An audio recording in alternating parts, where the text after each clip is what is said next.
Ketika saya memimpin Universitas Paramadina menjadi universitas pertama bukan hanya di Indonesia tapi di dunia yang menjadikan mata kuliah anti korupsi sebagai mata kuliah wajib untuk seluruh mahasiswa, wajib.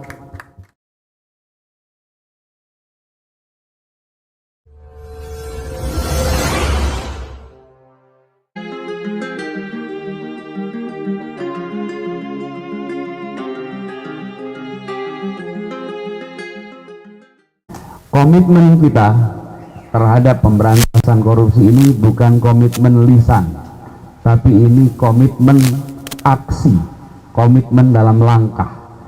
Karena itu, Bapak sekalian, bersama kita juga hadir Mas Bambang Wijoyanto, nanti akan berdiskusi lebih jauh.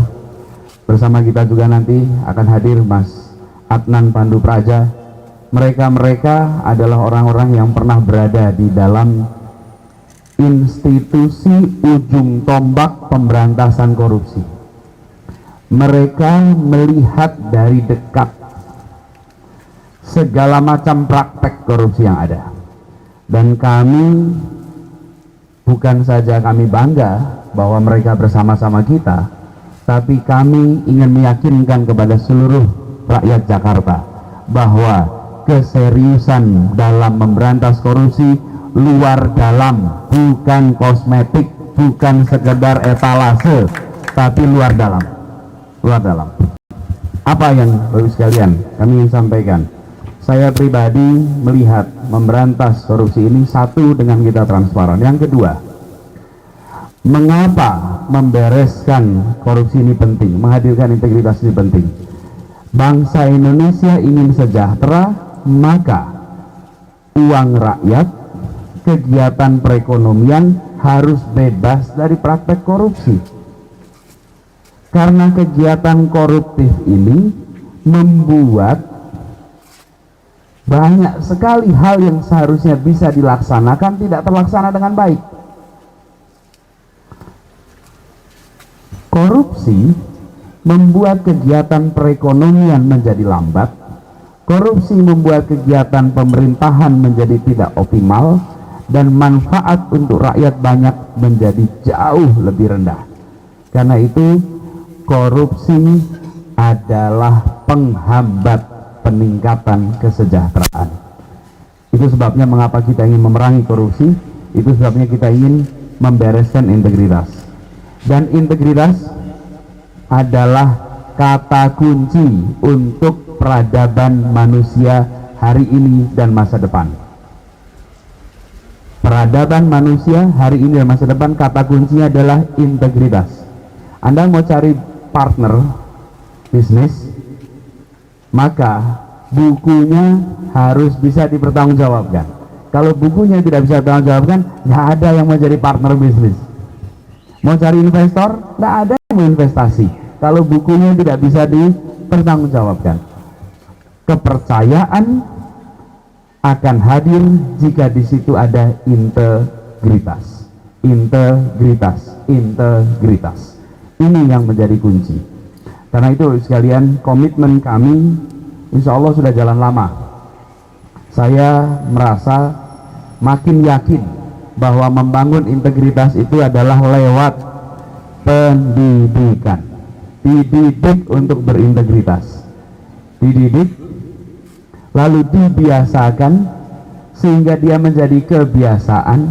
Kalau sudah jadi kebiasaan, maka dia akan menjadi karakter. Kalau sudah jadi karakter, maka dia menjadi budaya. Jadi budaya berintegritas itu mulainya dari mana? Dididik, dibiasakan, jadi kebiasaan, lalu jadi karakter, habis karakter jadi budaya. Jadi kalau kita menginginkan budaya bersih di Jakarta, maka didiklah semuanya untuk bersih. Kami akan memastikan pendidikan di Jakarta bukan saja berkualitas, bukan saja gratis, bukan saja tuntas, tapi pendidikan yang mengutamakan pendidikan integritas di anak-anak kita di Jakarta. Ketika saya memimpin Universitas Paramadina menjadi universitas pertama bukan hanya di Indonesia tapi di dunia yang menjadikan mata kuliah anti korupsi sebagai mata kuliah wajib untuk seluruh mahasiswa. Wajib. Ini sudah dikerjakan tahun 2008. Wajib itu artinya jurusannya desain grafik pun harus mengambil mata kuliah anti korupsi. Mengapa? Karena kita ingin memotong suplai potensi koruptor. Di mana suplainya? Ya di pendidikan. Ya potong situ. Yang kedua, Ibu sekalian, kami sudah lakukan komitmen ini dikerjakan kemarin. Ketika di Kementerian Pendidikan Kebudayaan, bukan saja laporan keuangannya dibereskan WTP, serapannya 94%, tapi pertama kali kita membuat di dalam sejarah Indonesia dan mungkin dunia, indeks integritas kita laksanakan 2 tahun. Pertama kali kita mengukur kejujuran. Sekolah tidak lagi dinilai sekedar lewat hasil nilai angkanya, tapi nilai kejujuran. Karena kejujuran itu yang Indonesia sedang mengalami defisit, kekurangan. Jadi indeks integritas dibangun. Sekolah-sekolah mendadak dinilai bukan dari angka akademiknya saja, tapi juga dari angka kejujuran. Artinya, Bapak sekalian, artinya kita komit. Dan kami bersama Bang Sandi ini memulai usaha dari kecil sampai besar. Partner-partnernya besar. Mungkinkah usaha menjadi besar jika tidak ada integritas? Mungkinkah usaha menjadi besar jika tidak ada kepercayaan? Nah, mungkin. Di era seperti sekarang ini, kunci untuk bisa mendapatkan investasi, kunci untuk bisa mendapatkan partner adalah ada integritas, ada kompetensi, dan ada kinerja. Dengan itu maka muncul prestasi. Kami berdua insya Allah akan sangat komit untuk menjadikan Jakarta sebagai contoh dalam membangun integritas di Indonesia kita. Yang berikutnya sekalian, membangun integritas ini membutuhkan kerja sistem. Saya ingin garis bawahi, jangan menganggap membereskan korupsi itu sekedar membentak-bentak dan sekedar memastikan korupsi kecil-kecil itu hilang. Tidak, yang harus dibereskan sistem. Dan artinya apa kalau sistem? Kalau sistem itu artinya dibangun sebuah sistem yang transparan. Kami akan membuat agar APBD Jakarta transparan, diketahui oleh publik dan bisa diakses kapan saja, sehingga seluruh anggaran di Jakarta diketahui oleh warga. Transparansi nomor 1. Yang kedua, kita akan memberikan ruang untuk partisipasi, membangun sebuah sistem yang berintegritas membutuhkan partisipasi publik. Publik diberikan kesempatan untuk melakukan partisipasi. Yang ketiga, kami akan menceritakan praktek-praktek baik. Kami berharap lebih banyak lagi warga Indonesia yang menceritakan praktek baik dalam memerangi korupsi. Kita ini seringkali kalau ada kejahatan korupsi diceritakan berulang-ulang, tapi kalau ada praktek baik memerangi korupsi tidak diceritakan berulang-ulang. Jadi kita malah justru nggak dengar kasus-kasus orang-orang baik-baik ini. Banyak sekali saya menemukan sebuah kasus waktu itu di kementerian, Mas. Ini contoh kasus kecil, tapi ini contoh kecil. Bagaimana integritas itu? Ada sebuah aset piano. Piano ini piano kuno, yang tutsnya itu terbuat dari gading. Bayangkan coba, gading. Anda bisa bayangkan kalau piano kuno terbuat dari gading. Ini nggak tahu pemerintah belinya tahun berapa. Tapi piano ini satu ketika pianonya rusak, jadi dibawa ke tempat servis piano. Dibawa ke servis piano. Sampai di sana ada orang kolektor atau pemilik piano yang melihat dan terkagum-kagum ada sebuah piano dengan tuts terbuat dari gading. Jadi dia katakan, "Pak, saya ganti boleh, Pak?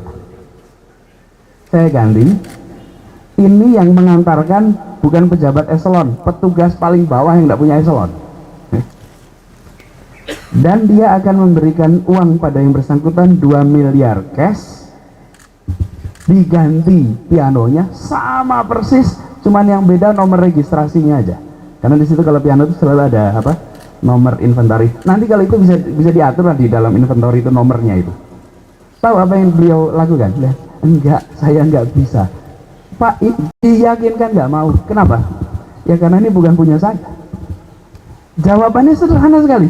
Karena ini bukan punya saya. Jadi saya nggak bisa nukar, nggak bisa.